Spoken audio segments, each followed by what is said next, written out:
Because not everyone who says, Lord, Lord, will enter the kingdom of heaven, but the one who does the will of my Father who is in heaven will enter. The Shema, or the greatest commandment, if you were in Deuteronomy 6, you would see that they would write it out and they would bind it on their hands and they would bind it to their forehead. And this represents our thoughts and actions. So our job is to know the will of God because we know the book, we spend time with him, and we recognize what he's calling us to, individually, as a family, friends, small groups, corporately, what God is calling us to do. We recognize his will, and then what do we do when we recognize it? We do the thing. You know what Solomon didn't do?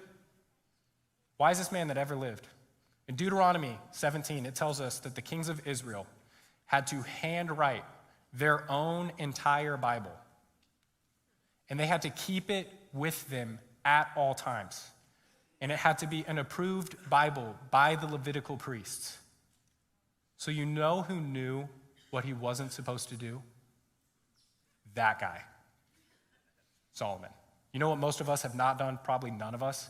Handwritten our own entire Bible and keep it with us everywhere that we go. Guys, he didn't miss a page. The Levitical priests were like, you skipped that? Got to remember that one. So he knew it all.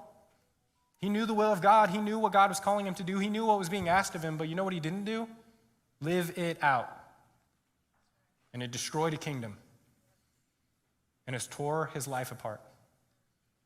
It literally says, do not acquire many wives. Do not get chariots or horses. Do not acquire for yourself much gold or silver. Check, check, check. Destroyed a kingdom. And he knew he wasn't supposed to do it, but he had a divided heart. Are we going to let that happen to our marriages, to our families, to our friendships, to our small groups, to our churches?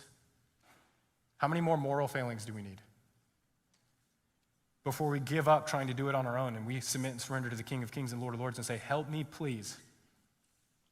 I'm a man of unclean lips and I can't do it on my own.